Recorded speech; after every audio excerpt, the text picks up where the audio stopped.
my best friend, a little Asian girl. She was blind, but every day we would have lunch together. She'd have these great barbecue beef sandwiches, and I'd have these boring peanut butter and jelly. So every day we would exchange lunch. Now what I didn't realize until I got older, she never saw me exchange those lunches.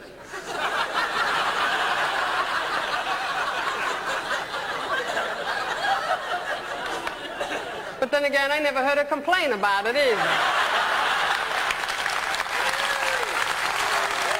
One of the first times that I did learn as a child was good morning. And I got to tell you, as a kid, I was so excited that I could communicate that the very next family reunion, I went up to everybody and I signed, "Good morning."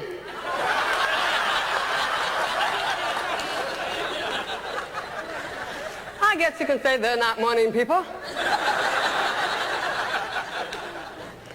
Then they found out today that I started giving me hearing aids and I started learning how to talk. So as far as they were concerned, I was fixed. They sent me back to public school. I was in public school in 4th, 5th grade. I stole money. I stole candy. I stole things from my house to take to school to give to the other kids because I wanted them to like me. So I'm in school and I'm saying, "Hi, you would like me to be my friend?" I just want to be accepted. I wanted to be a part of something. Everybody wants to be accepted, a part of something.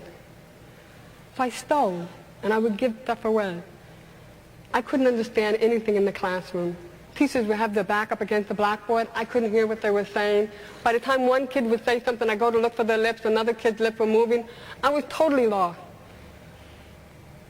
I graduated from high school with a 1-point average. I didn't know what to do with my life. I was so lost and so confused for so long. So by the time I was 20 years old, I've tried committing suicide 5 different times. Now, there are going to be some things I'm not going to be successful at. And there's not a day that goes by where I don't thank God for letting me fail at least 5 different times. When I was 20 years old, I was laying on a beach sunbathing. A lifeguard Jeep ran me over. Talk about not knowing what your job description is. The Jeep ran over my face, stomach, chest, side, and back. I was laid up for 5 years. I died at the scene of the accident. I saw life after death. At least I believe I did. When it happened to me, when the Jeep ran over my face, I opened my eyes and I saw the bottom of the Jeep. And I could see the 2 rear wheels coming at me. And all I could think about is I need to protect my head. So I went to put my hand up above my head, and unfortunately when I did that, the rear wheels took my elbows and took me and turned me. The next thing I remembered, everything turned the most beautiful blue, a blue I yet to see on this earth. I was totally surrounded by it. And then the brightest, whitest cloud came toward me. And all I could remember was, "No, I'm not ready yet." And I just sat there, "I'm not ready yet." And when I said that, everything faded away. And I saw the paramedics started working on me. Laid up for 5 years. In and out of a wheelchair for 2.5 years. They said I'd never walk again. I figured I didn't hear them. I got up and I left.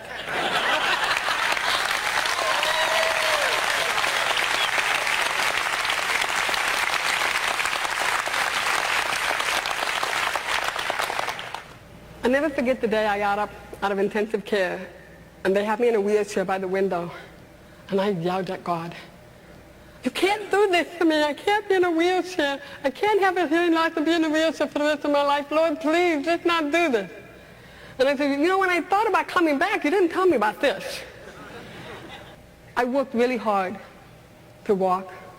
I used to join the YMCA and I'd swim. Something told me that if I kept swimming, eventually my legs would follow with me. Either that or drag behind, I don't know, one or the other. When I started walking, one day I just packed my car up. I was living in Cleveland, Ohio, and I started driving. I ended up at the Pacific Ocean. I looked at the ocean, I looked at the car, and I said, "Darn, I ain't going any further, am I?" I ended up in California. When I was 27 years old, I got diagnosed with cervical cancer. Now after a while, you get a little upset. So I was sitting there The doctor said, we'll have the surgery. I went in, I had the surgery. 6 months later, I get a phone call, Kathy, we didn't get it all. I didn't know what to do. I was in my apartment, pacing the floor. Do I have the surgery? Do I not? I mean, I spent the first 20 years of my life trying to commit suicide. I finally died, and then I decided to stay. And now you're telling me if I don't have the surgery, I have 6 months to a year to live. I have no family support. What do I do? I, a perfect child of God, and society took me by the back of the neck and said, here, you're going to be retarded. Whoa, this is okay. I like this school. These people are really great. No. Now you have your hearing aids. You're fixed. You're going back to public school. I don't understand the teachers. The teacher has her back turned to me. The kids are making fun of me. No. Now you're going to be in a wheelchair for the rest of your life because you got run over by a Jeep. God, please don't forsake me like this. I can't live like this. No. Now I'm going to give you cancer. I'm going to give you 6 months to a year to live. This is where I learned how to say, no. Hear this. How dare you say I cannot talk? How dare you say I cannot walk? How dare you say I cannot have a life? How dare me for listening to you?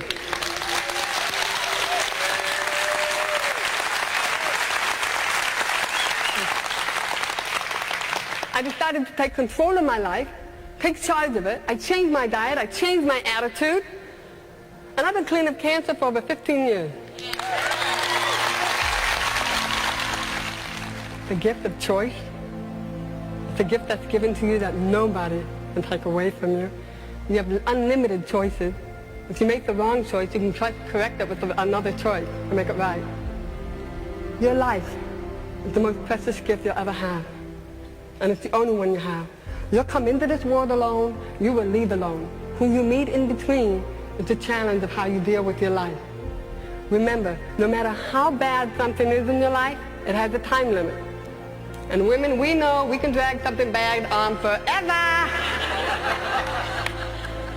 But also remember, no matter how good something's going on in your life, that too has a time limit.